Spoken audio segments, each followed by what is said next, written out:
자, 오늘 함께 은혜 받으실 말씀의 제목은 내 입을 크게 열라 내가 채우리라.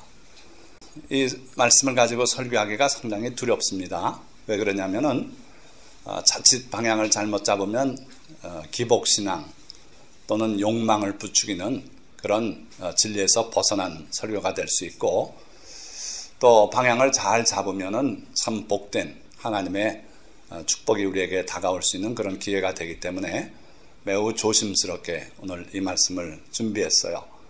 그래서 우리가 하나님을 향해서 어떤 무엇을 바라보고 열어야 되는가 한번 깊이 생각하는 시간이 되기를 축원드립니다. 자, 우선 오늘 본문 시편은 81편은 아삽의 시라고 이렇게 돼 있어요. 그러면 시편이 대부분 다윗의 시로 돼 있죠. 근데 이분은 어떤 분인가 좀 알고 오늘 본문을 봐야 더 은혜가 될 것 같아요. 이 아삽은 12편의 시편을 기록한 저자고요. 또 역대하 29장 30절에 보면 다윗의 선견자 아삽이라고 명시되어 있어요. 이전에는 선지자를 선견자라고도 불렀습니다. 앞을 내다보고 미래를 보듯이 하나님의 영으로 예언하고 하는 사람들이 선견자예요. 자, 그런데 이분이 선견자다. 오늘 본문 내용을 보시면 과연 그렇구나 하는 걸 아실 텐데, 일단 그 선지자 같은 분이었다 하는 걸 기억하시면 되겠고, 레위 지파였어요. 그러니까 레위 지파는 레위 지파 전체가 제사장은 아니고 그 중에 아론의 후손들이 제사장이 되죠. 나머지는 광야 생활할 땐 성소를 정리하는 분, 바깥 텐트를 정리하고 운반하는 분, 다 역할이 있었죠. 문제는 성전이 지어지고 나면 그분들이 할 일이 없어요. 성전이 지어지고 나니까 움직일 게 없더라 이거예요. 그래서 그분들이 주로 뭘 했냐면 다윗 때 그렇게 제도를 정해가지고 주로 찬양하는 일을 했어요. 그래서 레위인이 오늘날로 하면 성가대원, 또 반주자, 이런 그룹이 다 레위인이죠. 자, 어쨌든 이 아삽은 교회를 옮겨올 때 그 앞에서 놋재금을 힘있게 연주했다. 아주 이 표현이 몇 번 나오는데, 놋재금이라는 건 이거예요. 황금빛이 나는 놋, 그 당시에 귀한 금속이죠. 성전의 모든 기구들을 황금 아니면 놋으로 만들었어요. 이 놋으로 만든 악기인데 하프죠, 일종의. 이걸 연주하는데 남들처럼 안 하고 아주 열정적으로 했어요. 그래서 그걸 힘있게라고 성경은 전하고 있는데, 성령에 충만해서 그 연주를 힘있게 했더라. 이렇게 특징이 잘 기록되어 있고, 마치 다윗이 그때 언약궤 앞에서 뭘 했습니까? 몸이 다 노출되게 신분이 비천해 보일 정도로 춤을 추고 기뻐했잖아요. 그때 장단 맞춰서 놋재금을 연주했던 분이 이 아삽이다 이렇게 보는 거예요. 자, 그게 계기가 돼서 다윗이 성소 안에 있는 언약궤 앞에서 하나님께 감사하고 찬양하는 봉사의 우두머리로 아삽을 임명했어요. 그러니까 다윗은 성령의 사람이라 보니까 아삽이 성령에 충만하구나. 그리고 그가 찬양하는 내용이 정말 성령에 감동된 찬양들이고 해서 찬양의 우두머리로 세웠어요.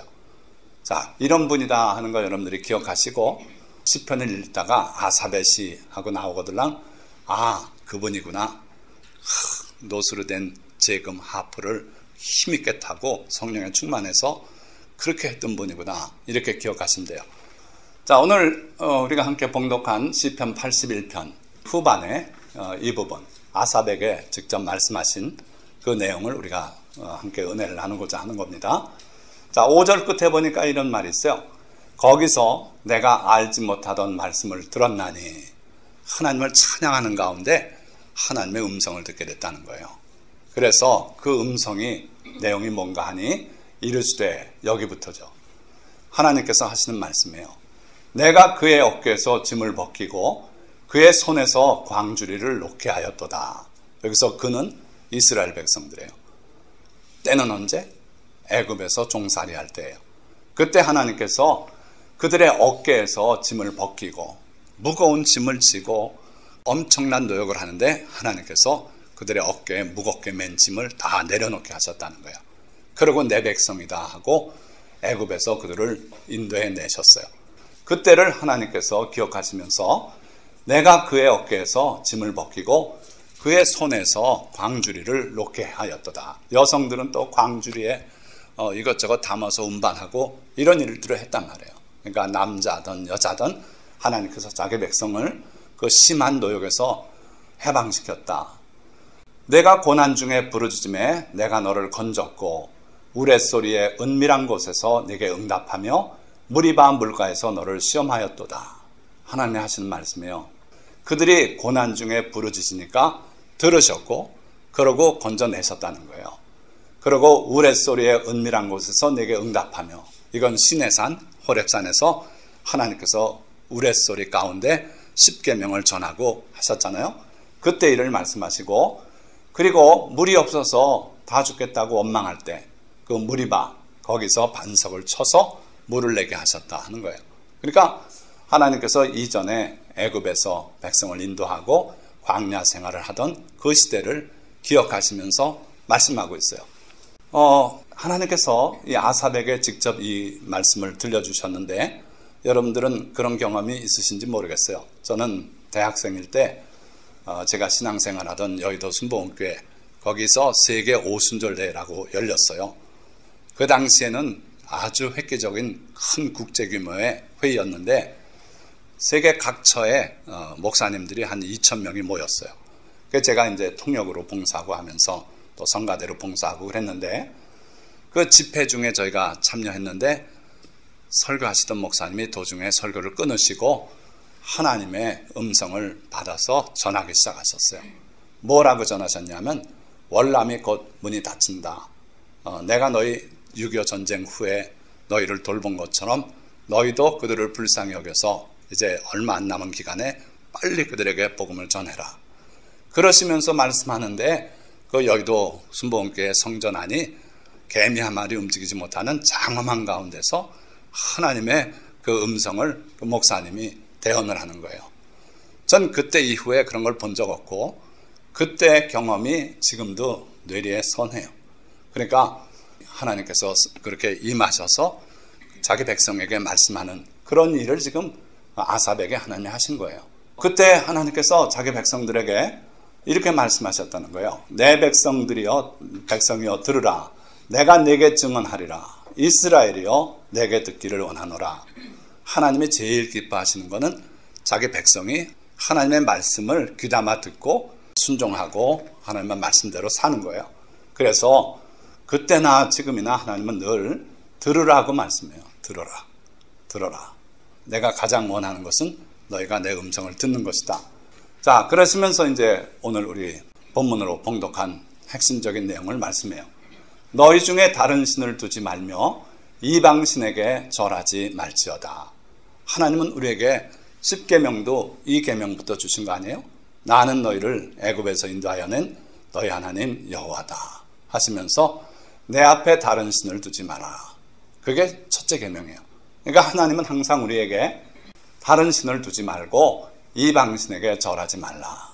너희가 애굽에 살 때는 본의 아니게 그 애굽의 온갖 목석의 신들을 섬기고 주인이 그러니까 그렇게 살아왔지만 이제 너희는 자유인이 됐다. 내가 너희에게 자유를 줬다. 자유의지를 가지고 나를 섬겨라 이거예요. 다른 신을 마음에 두지 말고 섬기지 말고 절하지 말고 나에게만 사랑을 바쳐라. 이게 하나님이 우리를 위해서 하시는 말씀이에요. 나는 너를 애굽의 땅에서 인도하여 낸 여호와 내 하나님이니 하시면서 하나님과 우리의 관계를 가장 명확하게 이렇게 표현하세요. 너를 애굽 땅 종되었던 집에서 속량해낸 여호와 내 하나님이다. 자, 오늘 우리에겐 뭐라고 말씀하실까요? 하나님께서 내가 땅끝에서 하나님을 모르고 그렇게 살고 그리고 조상들과 같이 그 가운데서 죽고 그리고 하나님 나라하고는 관계없는 그러한 존재로 살았는데 내가 내 아들 예수 그리스도를 보내어서 너희 죄를 속량하고 내 백성으로 삼았다. 그런 말씀을 먼저 하실 것 같아요. 그러니까 하나님과 우리의 관계는 하나님께서 우리를 죄된 삶에서 또 노예 삶에서 건져주신 그 내용을 가장 먼저 앞세우세요. 그러면서 내가 너희를 구해낸 내 하나님이다. 그렇게 말씀하시고 내 입을 크게 열라 내가 채우리라 하였으나. 자, 여기서 참 말이 끊어지면서 우리가 그렇지 못했다는 걸 지금 하나님이 말씀하시려고 그러는 거예요. 내 입을 크게 열라 내가 채우리라 그랬는데 그들이 순종하지 않았다는 거예요. 만약에 순종해서 그들의 입을 크게 열고 하나님이 아닌 다른 신에 절하지 않고 다른 신을 마음에 두지 않고 그러고 하나님만 초점을 맞춰서 바라보면서 입을 넓게 열었으면 하나님께서 채우셨을 거예요. 이 말씀을 하는 그 당시보다 훨씬 나은 나라가 됐을 거라고 하나님 지금 말씀하시려는 거예요. 우리도 그렇습니다. 지금 살고 있는 거에 여러분들 만족하시겠지만 그러나 지금보다 더 나은 삶을 하나님은 주길 원하셨다는 거예요. 우리가 하나님께 순종하고 다른 신을 마음에 두지 않고 그러고 하나님만 바라보고 우리가 입을 넓게 열었다면 하나님께서 채워주셨을 거예요. 저는 평생을 살고서 사실 남부럽지 않은 삶을 살았죠. 보잘것없는 참 가난한 삶에서 시작해서 좋은 교육받고 경복 중고등학교를 6년을 다녔으니까 청와대 옆에 장관 아들, 국회의원 아들, 그룹 회장 아들, 그 당시에 벤츠를 타고 학교를 등교하고 하는 애들하고 같이 공부하면서 제가 그들을 반장을 했고 6년 공부 잘했잖아요. 그리고 서울대 또 들어가서 공부하고 그리고 하나님께서 대학원 공부까지 다 할 수 있게 장학금 주시고 그래서 교수 됐잖아요. 30년 교수 역할을 했죠. 그리고 또 하나님이 불러주셔서 13년째 목회를 하고 있으니 이것도 얼마나 큰 은혜 아닙니까? 만족스러워요. 객관적으로 볼 때. 그런데 제가 요 근래 와서 많은 후회를 하기 시작했어요. 이 말씀대로 내 입을 좀 더 크게 열었다면 그랬다면 좀 더 큰 걸 이룰 수 있고 나를 위해서가 아니라 하나님의 영광을 위해서 그렇게 큰 일을 이룰 수 있었을 텐데 저는 너무나 작은 것에 늘 만족했어요. 감사하고 그냥 거기에 머물렀어요. 그래서 최근에 와서 제가 깨달은 것이 우리 청년들에게는 큰 꿈을 가지도록 하나님을 향해서 그렇게 설교해야겠다는 결심이 섰어요. 제가 조영기 목사님의 영향을 많이 받았습니다. 신앙생활을 거기서 오래 하면서 조영기 목사님은 늘 이 설교예요. 설교마다 이 말씀이 들어가 있어요. 내 입을 넓게 열라 내가 채우리라. 사람이 큰 포부를 가지고 호랑이를 그리려고 그리다 보면 잘못되면 고양이 새끼라도 그림이 결과가 나오는데 애초부터 고양이 그리려다 보면 나중에 쥐새끼가 그려진다 하면서 일단 큰 꿈을 가지라는 거예요. 저는 그 말씀을 은혜 받고 자랐습니다만은 나중에 제가 신학 공부를 하고 하면서 좀 비판적인 시각을 가졌어요. 그거는 허황된 꿈을 불러일으키는 것이고 그거보다 하나님은 겸손을 원하시지 않는가. 그래서 늘 그 설교를 했는데 돌이켜서 생각해 보니까 우리가 바로만 한다면 이게 굉장히 세밀한 말씀이에요.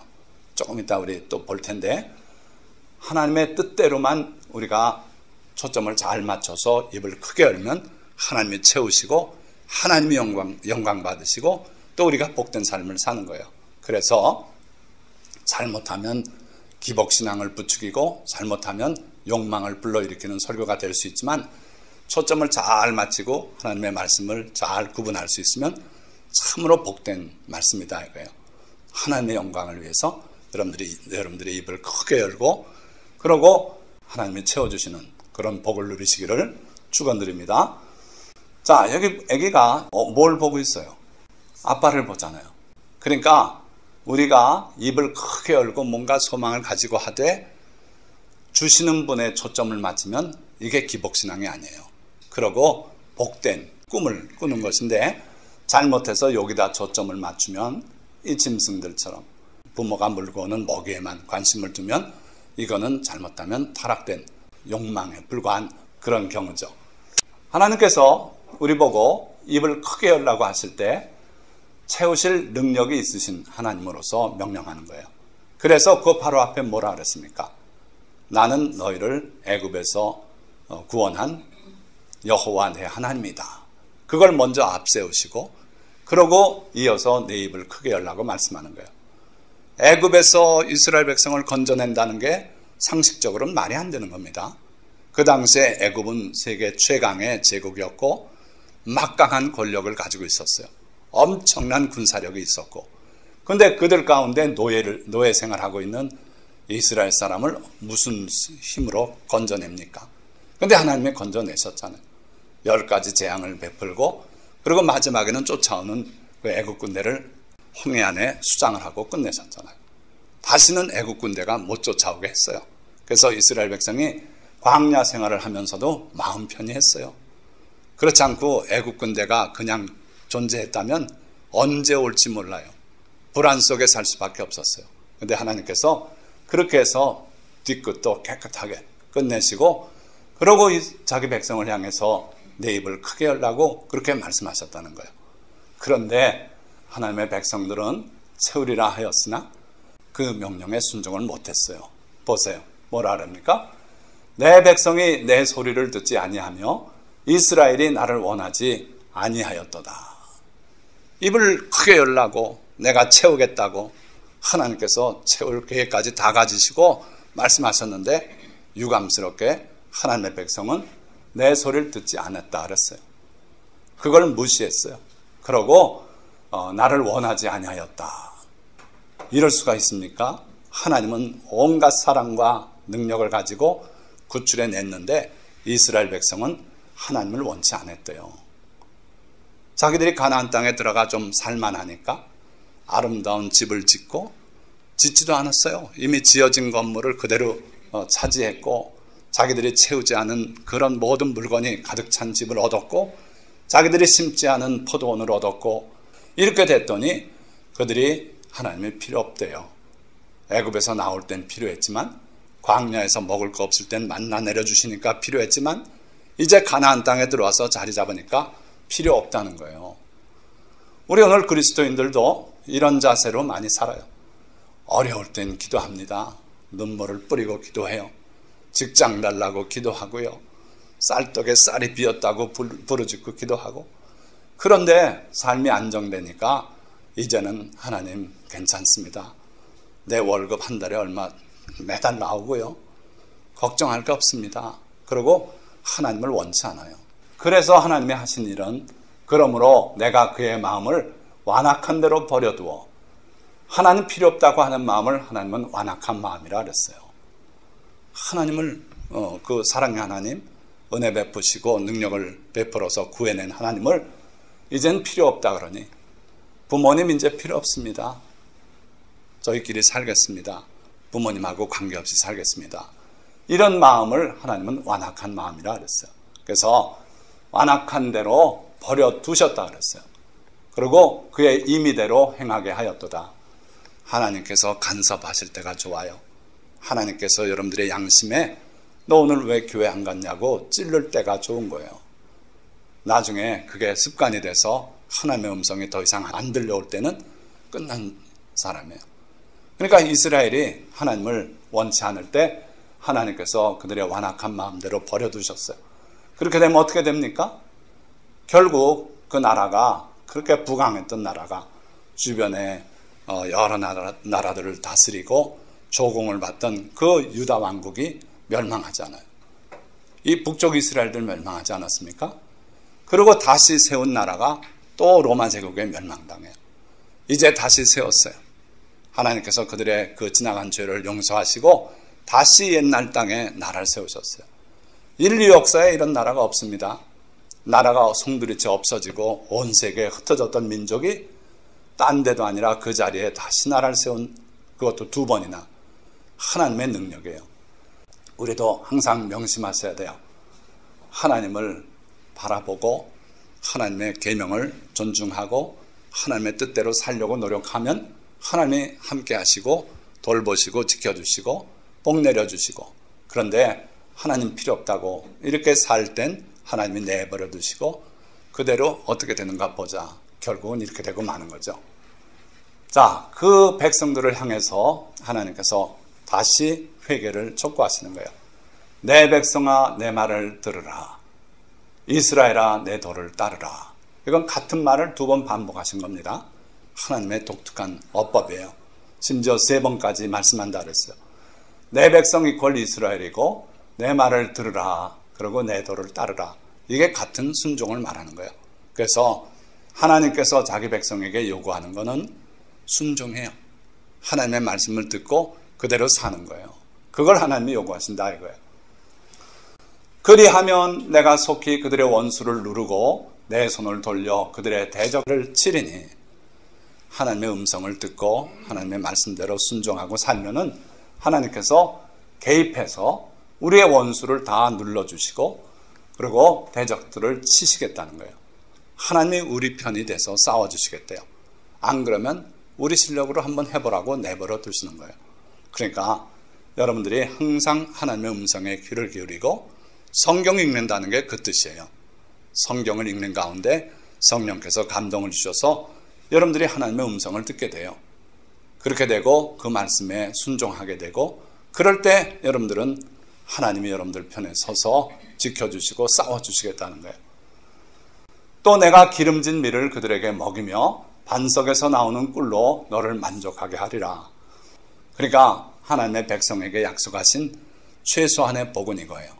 무슨 밀이요? 싸구려 밀, 그런 거 말고 기름진 밀 또는 고운 밀이라고 되어 있어요. 우리 보고 사치스러운 삶을 살라는 건 아니시고, 그러나 우리의 신분을 머리 되게 하시고 위에 있게 하시고 아래 내려가지 않고 꼴이 되지 않게 하셔서 자연스럽게 우리 삶이 윤택해져요. 그러니까 먹어도 기름진 밀을 먹게 되고, 하나님께서 우리에게 그 정도 삶은 살 수 있게 복 내리시겠다는 거예요. 최소. 그리고 반석에서 나오는 꿀로 너를 만족하게 하리라. 하나님께서 이스라엘에게 처음부터 약속하신 젖과 꿀이 흐르는 땅이라고 멋있는 표현을 하나님이 쓰셨어요. 그런데 아무리 가봐도 땅에 젖이 흐릅니까? 밀크가? 꿀이 흐릅니까? 그런데 놀랍게도 정탐꾼들은 들어가서 보고 나와서 보고하면서 과연 젖과 꿀이 흐르는 땅입니다. 그렇게 보고했어요. 그러니까 그 문자적인 젖과 꿀은 아니지만 그 땅이 그렇게 기름진 땅입니다. 하나님이 복 내리신 귀한 땅이에요. 그 땅을 주시겠다 그랬고, 또 오늘 약속도 도로 그 약속이에요. 그래서 너희가 기름진 밀을 먹게 될 것이고 반석에서 나오는 꿀로 너를 만족하게 하겠다. 꿀이 흘러요, 꿀이. 여러분들 반석에서 나오는 꿀, 우리말로 뭐라 그럽니까? 석청이라 그래요, 석청. 돌에서 꿀이 나온다. 돌에서 어떻게 꿀이 나옵니까? 이런 절벽에 벌들이 다른 짐승들 손이 안 닿는데 벌집을 지어요. 이게 그런 벌집이에요. 이 팔레스타인 땅에는 이런 절벽에 큰 무슨 버섯처럼 생긴 것들이 여러 개가 매달려 있어요. 보면 이게 전부 꿀이에요. 그래서 그런 꿀을 너에게 만족하게 먹이겠다. 그러니까 우리가 생각하는 것보다 상당히 풍요로운 삶을 약속하신 거고, 벌들은요 풍요로운 자연에 들에서 피는 꽃, 나무에서 피는 꽃, 그게 있을 때 거기서 꿀을 모아 살아가요. 하나님이 약속하시니 가나안 땅은 꿀벌들이 막 잉잉거리고 날아다니고 꽃이 들꽃이 피고 나무에 꽃이 피고 해서 엄청난 자연 꿀들이 나는 그런 땅이다 이거예요. 그렇게 먹이시겠대요. 언제? 하나님의 음성을 듣고 하나님의 도를 따르고 하면 이와 같은 복을 주시겠다. 그러니 입을 넓게 열라. 기대를 크게 가지고 하나님을 향해서 구해라. 그러면 주시겠다는 거예요. 자, 그러나 그들이 원한 것은 뭐였다고요? 하나님 필요 없습니다. 우리끼리 잘 살 수 있습니다. 그래가지고 하나님 없는 번영을 그들이 추구하고 그걸 원했어요. 그러나 그런 건 없어요. 미안하지만 하나님 없는 번영은 없어요. 분명히 거기에는 저주가 있고 패망이 있어요. 그래서 유다 왕국도 멸망했고 북쪽 이스라엘도 멸망했고 그렇게 된 거예요. 하나님 없는 번영은 있을 수가 없어요. 이게 하나님의 영의 법칙이에요. 자, 요즘 현대인들이 하나님을 마음에 두지 않고 그리고 긍정적 사고방식을 하나님처럼 대신 조아리는 사람들이 많아요. 보세요. My morning affirmations. 내가 아침마다 외우는 긍정적 선언이다. 뭐라 그러냐면 I am happy, I am healthy, I am wealthy, I am secure, I am worthy, I am positive, I am blessed, I am grateful. I'm beautiful. I'm confident. I'm courageous. I'm excited about today. 오늘 생각만 해도 흥분이 됩니다. 나는 행복합니다. 나는 건강합니다. 나는 부유합니다. 나는 안전합니다. 나는 가치 있는 사람입니다. 뭐 하면서 줄줄이 자기 암시를 하는 거예요. 이게 심리학이 가르치는 거예요. 긍정적 사고방식. 거울 앞에서 너를 보고 당신은 훌륭하십니다. 대통령감입니다. 뭐 이러고 고백하라는 거예요. 목사님이 그 심리학적 가르침을 받아가지고 늘 설교할 때 그랬어요. 매일 거울 앞에 자기 자신을 보고 외치라고. 그 사탄의 가르침이에요. 절대 그런다고 되는 게 아니에요. 하나님의 음성을 듣고 하나님의 음성에 순종하고 하나님의 계명을 쫓아 사는 것이 복받는 길이고 잘 되는 길이지, 그냥 하나님도 없이 심리학적 이런 긍정적 사고방식이나 심어주고 자기 암시나 하고. 보세요. I deserve the best in life. 나는 삶의 최상을 누릴 자격이 있다. 무슨 자격이 있습니까? 죄인은 하나님 앞에 설 수도 없고 하나님께서 저주를 선포하셨어요. 그런데 하나님과 무관하게 best in life, 이걸 난 누릴 자격이 있다고. 다 헛소리예요. 그래서 하나님 없는 번영을 그들이 원했지만 이거는 있을 수 없는 것이다. 자, 하나님이 약속하신 번영은 뭔가? 이스라엘아 듣고 삼가 그것을 행하라. 들으라는 거예요. 듣고, 그리고 하나님의 말씀을 들었으면 그걸 행하라는 거예요. 그래서 설교를 듣고 감동이 오는 것이 있으면 실천하십시오. 성경을 읽다가 여러분들에게 성령의 감동이 임해서 그 말씀이 내게 마음을 두드려 오면 실천하십시오. 그게 복받는 길이에요. 이게 유일한 번영의 약속이에요.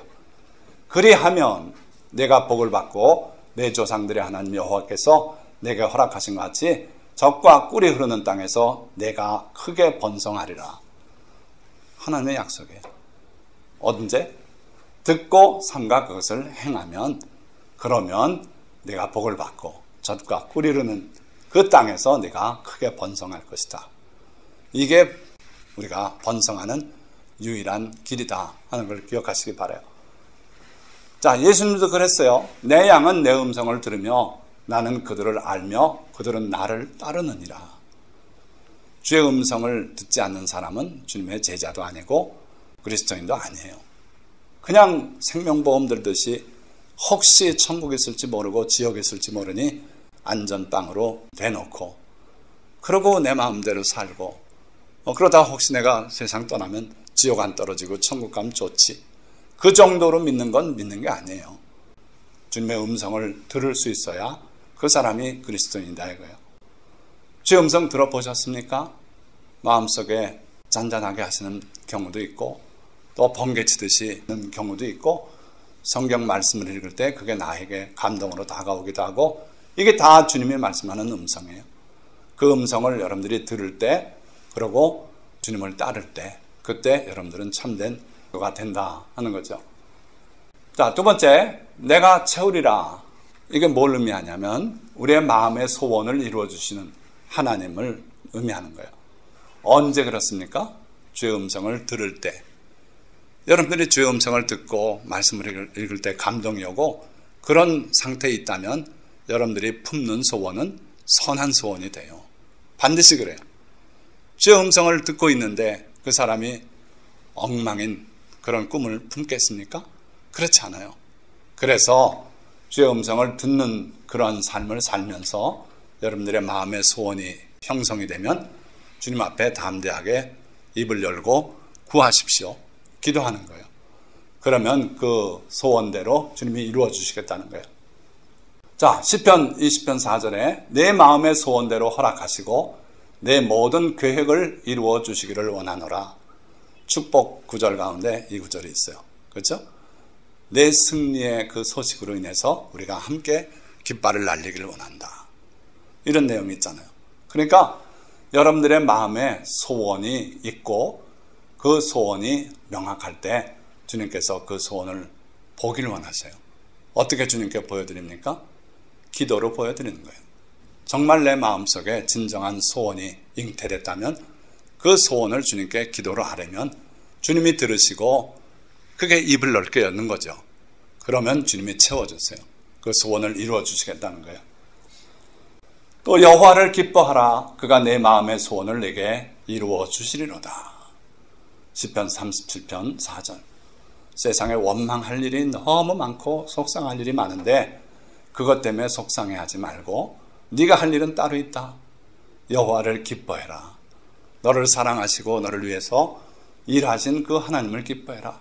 예수 그리스도를 기뻐해라. 그가 내 마음의 소원을 내게 이루어 주실 것이다.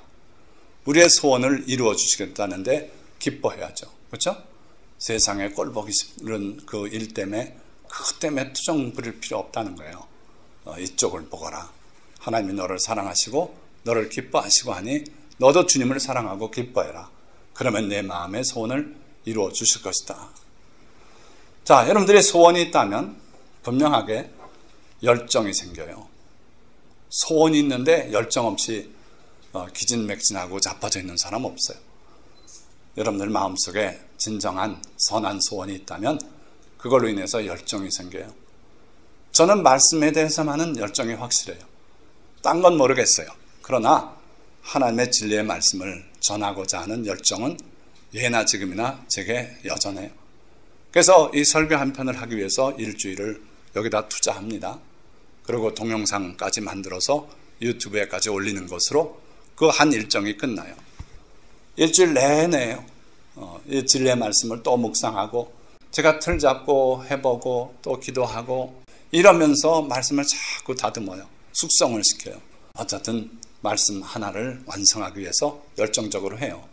여러분들도 그런 열정이 있으시기 바랍니다. 각자 하나님이 주신 소명이 다르고 다른 소원이 있고 다른 열정이 있겠지만 열정이 있어야 돼요. 자, 열정이 부족했던 사람이 한 사람이 있어요. 웃지 못할 비극 같은 일인데 요아스라는 왕이 있었어요. 북쪽 이스라엘 왕국의 왕이에요. 거의 멸망할 시점 근처예요. 그 북쪽 이스라엘을 침범하는 그 위의 나라, 지금 시리아죠. 그 나라가 강해지면서 이스라엘의 군대를 거의 멸절시켰어요. 아주 보병 10,000명, 그리고 마병은 50명, 이렇게뿐이 못 두게 했어요. 그러니까 형편없는 나라가 됐죠. 그런데도 불구하고 그 나라에 위대한 선지자 엘리사가 있었어요. 그래서 북쪽 아람 군대가 쳐들어올라 그럴 땐 하나님이 보여주세요. 오늘 2만 명이 어느 길로 올 테니 군사를 거기 배치해서 물리치십시오. 그래가지고 여러 번 이겨냈어요. 그러니까 북쪽의 아람 왕이 성질이 나가지고 도대체 우리 신하 중에 어느 놈이 스파이냐? 우리가 계획 세우면 저쪽이 다 알고 먼저 군사를 배치해서 싸우니 누군지 색출해내라. 그랬는데 지혜로운 부하가 그렇게 말해요. 왕이시여, 스파이가 아니고 왕이 침상에서 생각하는 것조차도 다 알아내는 선지자가 있습니다. 누구냐? 엘리야입니다. 그렇다면 엘리야를 잡아라. 그래가지고 엘리야를 잡으려고 군사를 파해가지고 도단성을 둘러싼 적도 있어요. 근데 하나님께서 엘리사의 기도를 들으시고 그들의 눈을 어둡게 해서 그래가지고 포로가 됐다가 보내줘서 돌아왔잖아요. 그러니까 아람 왕이 도대체 이스라엘을 침범할 방법이 없어요. 군사력은 자기네들이 월등히 강한데. 그래가지고 그 나라가 보존이 되고 있었는데 엘리사가 어느 날 이제 병이 들었어요. 하나님이 불러가실 때가 됐어요. 요아스가 급히 달려왔어요. 그래가지고 그 앞에서 얼굴에 눈물을 줄줄 흘리면서 이스라엘의 마병이시여, 이스라엘의 군사가 지금 없는데 마병 역할을 엘리사가 했단 말이에요. 그래서 이스라엘의 마병이시여, 아버지시여 하면서 그 앞에서 눈물을 졸졸 흘리고 있어요. 그랬더니 엘리사 선지자가 힘을 내서 일어나 앉아서 활을 가져오시오. 그래가지고 활을 가져오니까 동쪽 창문을 열고 그리 향해 쏘십시오. 이 화살은 하나님이 아람을 치는 그런 화살입니다. 그래가지고 요아스가 잡아당기고 엘리사가 거기다 손을 얹고 안수하고 그러고 쐈어요. 그 다음에 다시 활과 화살을 가져오십시오. 가져왔어요. 이걸 들고 땅을 치십시오. 그랬더니 이에 3번 치고 그친지라. 참 안타까운 일이에요.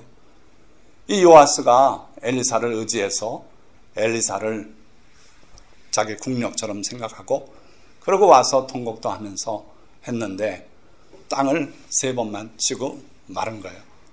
엘리사가 돌아가실 분이 갑자기 기운이 나서 일어났더니 성을 내면서 그걸 왜 3번 치고 마십니까? 5번이나 6번 쳤으면 아람을 완전히 패망시킬 텐데 왜 3번뿐이 안 쳤습니까? 하나님께서 당신을 3번만 이기게 하신다. 그러니까 이 요아스 왕이 하나님이 주신 힘으로 승리하겠다는 열정이 있었다면 그걸 자꾸 활이 부러지도록 또 치고 또 치고 또 치고 그래야 되지 않았겠습니까? 근데 3번만 쳤어. 그러니까 여러분들이 정말 마음에 소원이 있다면 마음에 열정이 있어야 돼요. 그리고 하나님의 기회를 주실 때는 그 기회를 뺏기지 말고 힘을 발휘해서 해야 돼요. 열정을 가져야 돼요. 기회가 있을 땐 잡아야 돼요. 자, 우리는요, 너무 작은 소원, 너무 작은 성취에 만족하는 경우가 참 많아요. 하나님께서 우리에게 주고자 이미 준비해 놓은 게 있는데 입을 이렇게 벌리니까 못 받아먹은 그런 경우들이 있어요. 자, 신명기 1장에 하나님께서 이스라엘 백성 보고 이제는 일어나서 전진하라. 이제 가나안 정복을 다시 허락한다. 이렇게 말씀하실 때요. 방향을 돌려 행진하여 레바논과 큰 강 유브라데까지 가라. 들어가서 그 땅을 차지할지니라. 자, 유브라데가 어딘지 아십니까? 요게 예루살렘이고요. 요게 이스라엘이에요. 현재. 요게 요 정도가. 그죠? 근데 하나님께서는 어디까지 주려고 계획하셨는지 아십니까? 유브라데 강이 여기에요. 여기 이라크 중심으로 흐르는 강. 여기까지가 하나님이 계획하신 거예요. 그래서 레바논은 바로 요 위에 북쪽, 여기가 레바논이죠. 하나님의 계획은 여기까지 경계를 삼아서 이스라엘 백성에게 주기를 원하셨어요. 거기까지 가라. 그런데 그들이 결코 그리 가지 않았어요. 요 주변 점령하고서는 만족하고 말았어요. 우리도 그렇다는 거예요. 하나님께서 우리에게 더 큰 꿈을 품고 그렇게 하고 열정을 가지고 하면은 이루어질 그러한 하나님의 큰 복이 예비되어 있는데 유감스럽게도 하나님의 음성을 듣지 않고 그리고 하나님 필요 없습니다. 이 정도면 됩니다. 충분합니다. 이러고 만다는 거예요. 근데 그러지 마시라는 거예요. 여기까지 점령해 놨다면 얼마나 그들의 삶이 더 안전하고 편했을지 몰라요. 항상 여기서 대적들이 와가지고 이스라엘을 괴롭혔어요.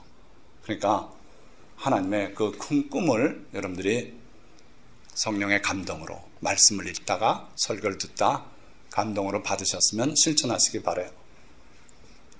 아브라함도 그렇지 못했어요. 아브라함이 하나님께서 천사와 함께 나타나서 내년 이맘때 내 아내 사라가 내게 아들을 낳아줄 것이다. 그러니까 장막 뒤에서 웃으면서 말이 됩니까? 말이 됩니까? 내 나이가 지금 100세인데 무슨 아들입니까? 그러면서 하나님께 대놓고 얘기한 게 이스마엘이나 복받길 원합니다. 이스마엘은 이미 태어났잖아요. 이 녀석 잘 크고 있는데 이스마엘이나 주 앞에 복받고 살길 원합니다. 하나님께서 아니다. 사라가 내년에 내게 아들 낳아준다. 그랬잖아요. 또 먹여주신 거예요. 그거는 입도 안 벌리는데 우리는 그렇게 준비가 안 돼 있는 경우가 많다는 거예요. 모세도 그랬습니다. 이스라엘 백성들이 광야에서 우리가 애굽에 있을 땐 고기도 먹고 오이도 먹고 파도 먹고 마늘도 먹고 정력도 좋았는데 광야 나와서는 매일같이 만나뿐이 없는데 지겨워 죽겠다고 그러면서 원망했어요. 하나님의 그 은혜를 그렇게 원망했어요. 그러면서 고기가 먹고 싶다고 우리가 애굽에 있을 땐 비록 노예였지만 고기 까마를 걸어놓고 펄펄 끓는 데서 고기를 삶아가지고 먹고 그랬지 않았나. 그때 하나님께서 그래 내가 너희 고기 먹여주마. 하루 이틀 아니고 한 달을 넘도록 먹게 해주마. 그럴 때 모세가 하나님 무슨 농담을 그렇게 하십니까? 그건 제가 붙인 말이고 모든 양떼와 소떼를 다 잡은들 이스라엘 백성 60만 보행 군인들 나머지 여성 유아 다 하면 200만 되는데 이 사람들은 어떻게 한 달을 먹입니까? 하나님 바다의 물고기를 다 잡은들 먹일 수 있습니까? 하나님께서 뭐라 그러셨어요? 내 팔이 짧아진 줄 아느냐? 네가 이루어지는 걸 보면 알 거다. 그러고 메추라기를 몰아오셔서 그 광야에서 메추라기 잡아서 말려서 두고서 그렇게 먹었어요. 그러니까 우리 하나님은 하실 수 있는 분이에요. 그래서 여러분들에게 입을 넓게 열라고 말씀하는 거예요. 늘 여러분들이 입을 넓게 열고 하나님의 큰 계획을 받아들이고 그 음성을 듣고 순종하시기 바라요.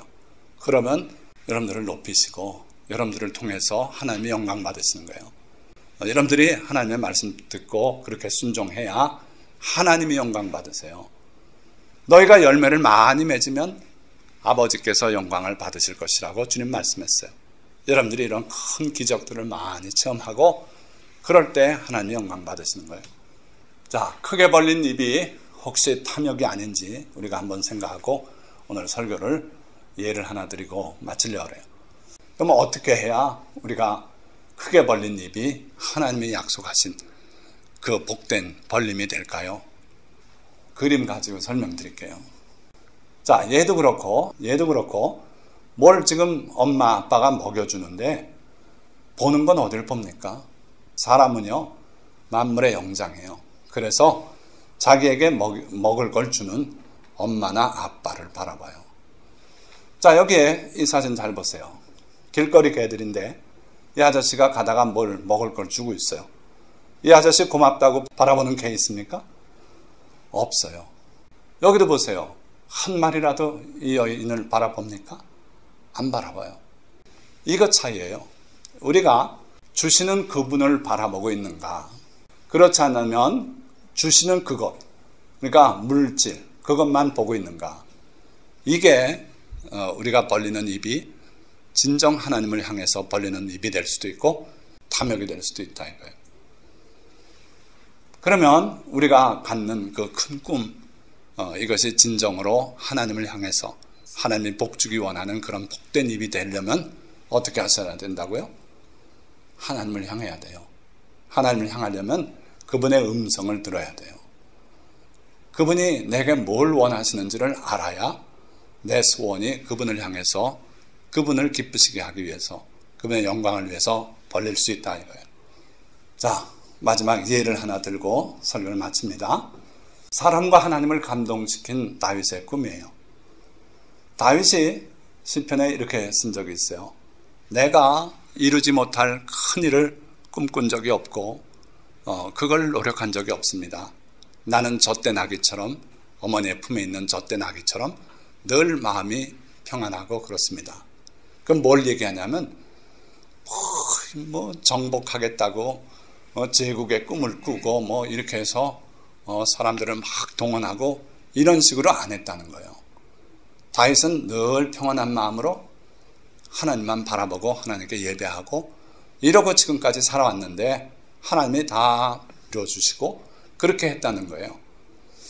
자, 그런데 그 다윗이 한 가지 사람을 놀라게 하고 하나님을 기쁘시게 한 그런 꿈이 있었어요.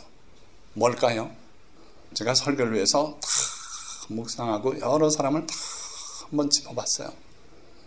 그 사람의 꿈이 정말 하나님을 놀라게 하고 하나님조차 생각 못했던 그런 꿈을 하나님께 보여드리고 그런 적이 있는가? 없더라고요. 아브라함조차도 이스마엘이나 복 주십시오. 하나님이 물고기를 다 잡은들 어떻게 한 달을 먹입니까? 다 있다 이 소리 했지 하나님을 놀랍게 한 사람이 없더라고요. 다윗만 예외였어요. 다윗은 어떻게 했습니까? 여호와께서 주의 모든 원수를 무찌르사 왕으로 궁에 평안히 살게 하신 때에 왕이 선지자 나단에게 이르되 보십시오. 나는 백향목궁에 살고 있습니다. 그런데 하나님의 궤는 휘장 가운데 있습니다. 자기가 왕이 돼서 왕궁을 짓고 살다 보니까 나 나쁜 놈이구나. 하나님의 언약궤는 저 휘장 가운데 있는데, 그 하나님은 거기 계신데 나는 왕이랍시고 왕궁 짓고 백향목궁에 살고 있구나. 그래서 나단 선지자를 불러서 자기 속셈을 지금 얘기하려는 찰나였어요. 그랬더니 나단이 얼른 알아채고 나단이 왕께 이르되 여호와께서 왕과 함께 계시니 마음에 있는 모든 일을 행하소서. 나한테 얘기할 것도 없습니다. 지금 뭔가 계획을 얘기하실 모양인데 하십시오. 그러고 헤어지고 집으로 갔어요. 그날 밤에 하나님께서 나단 선지자에게 다윗에게 가서 얘기해라 하시면서 내가 지금까지 수백 년 동안, 그러니까 가나안에 들어온 지 지금 한 400년 가까이 됐어요. 그동안에 이스라엘의 목자로 세운 여러 사사가 있었고 또 사울왕까지 있었잖아요. 그들에게 내가 결코 성전 지으라고 말한 적이 없다. 나는 이 휘장 가운데 있는 거로 나는 오케이. 너희들에게 부담질 생각 없다. 그런데 다윗이 이제 나를 위해서 집을 짓겠다고? 내가 너를 위해서 집을 지어주마. 제가 언제 고백한 적 있어요. 새벽제단에 제가 잘 하나님 앞에 찬양 드리는 거. 왕이신 나의 하나님, 내가 주를 높이고, 그 찬양을 드리는데 감동이 왔어요. 내가 나를 높인다고? 내가 너를 높여주마. 하나님께서는 우리가 하나님을 높이려고 할 때 우리를 높여주시겠다는 거예요.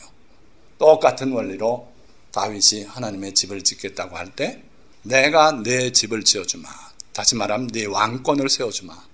그런 약속을 해주셨어요. 그래서 나단이 그 다음날 다윗에게 전하니까 다윗이 또 감동해서 하나님께 나가서 또 기도해요. 제가 하나님을 위해서 집을 짓겠다 그랬더니 이런 큰 복을 저에게 주십니까? 하면서 하나님께 감사의 그 응답을 드리는 그 얘기가 나와요.